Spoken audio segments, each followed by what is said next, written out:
வணக்கம் நண்பர்களே. உங்களிடம் பேசிக் கொண்டிருப்பது ஜோதிடமித்திரன் சங்கர நாராயணன். இன்னைக்கு உள்ள பதிவுக்குள்ள நம்ம போலாம். அரசியலில் அசத்துவது யார்? இதுதான் இன்னைக்குள்ள தலைப்பு.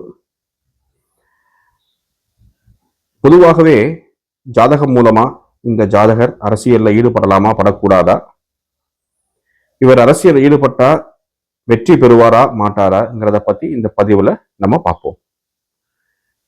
அரசியல் வந்தாச்சுன்னா ஜாதகர் பலவிதமான போட்டிகளை சந்தித்து அந்த போட்டிகளில் வெற்றி பெற்று அதற்கப்புறமா தான் அவருக்கு பேர், பதவி, புகழ் இதெல்லாமே கிடைக்கும்.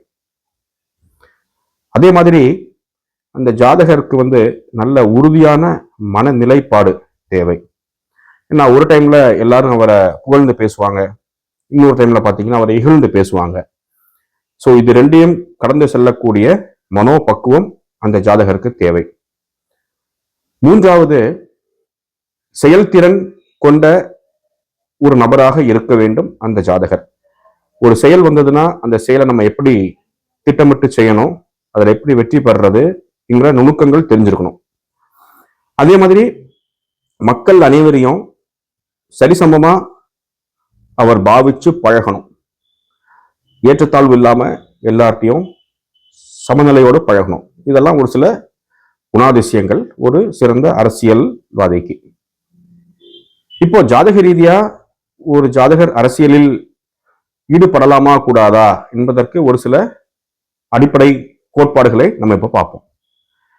சூரியன் ஜாதகத்தில் சூரியன் வலுவாக முதல்ல இருக்கணும். இந்த சூரியன் வலுவா இருந்தாச்சுனாலே அந்த ஜாதகருக்கு அரசாங்கம் மூலமாகவும் அரசு மூலமாகவும் அனுகூலங்கள் கண்டிப்பாக உண்டு. இந்த ஜாதகரே ஒரு பதவியில் அமர்ந்து மக்களுக்கு சேவை பண்ணக்கூடிய நிலைமை கண்டிப்பா வரும். சூரியன் ஆட்சி பெற்றோ உச்சம் பெற்றோ, மேலும் அந்த சூரியனுக்கு குருவுடைய பார்வை இருப்பது எல்லாமே மிகவும் சிறப்பான நிலை.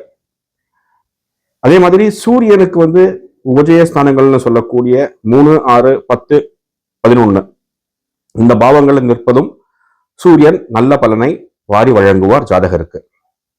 இரண்டாவது, சந்திரன். சந்திரன் நல்ல வலுவா இருந்தாச்சுன்னா ஜாதகருடைய மனோநிலை நல்லா இருக்கும்.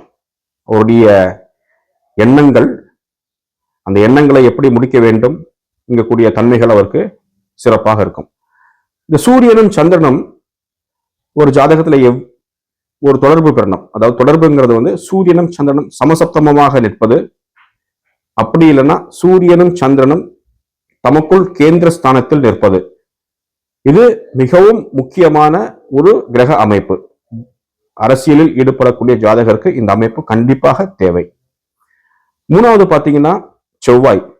செவ்வாயும் வலுப்பெற்று நின்றால் அந்த ஜாதகர் எப்பேற்பட்ட ஒரு விஷயத்தையும் தன்னுடைய முயற்சியால நல்லபடியா செய்து முடிப்பார். அதுக்கு செவ்வாயுடைய ஒரு நிலையும் தேவை.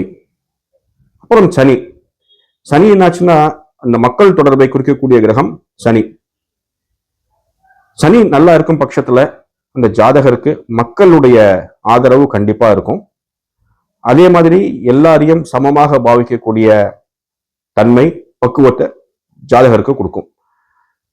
சோ அரசியல்ல ஒருத்தர் ஈடுபடுறார் அப்படிங்கிற பட்சத்துல ஒரு ஜாதகத்துல சூரியன் வலுவா இருந்து சந்திரனும் வலுவா இருந்து இந்த சூரியனும் சந்திரனும் தமக்குள் கேந்திர ஸ்தானங்கள்ல நிற்கிறதும், அந்த சூரியனுக்கு குருவுடைய பார்வை நிற்பதும், குருவுடைய பார்வை கிடைப்பதும், மேலும் சனி மற்றும் செவ்வாய் நல்ல பலத்தோட இருந்தாச்சுன்னா அந்த ஜாதகர் கண்டிப்பா அரசியல்ல ஈடுபடலாம்னு நம்ம நிர்ணயம் பண்ணலாம். இப்ப அரசியலுக்குள்ள வந்தாச்சு, வெற்றி பெறுவாரா மாட்டாரா அதுக்கு என்ன அப்படின்னு பாத்தீங்கன்னா அந்த ஜாதகருடைய தசாபுத்தி அது முக்கிய பங்கு வகிக்கிறது.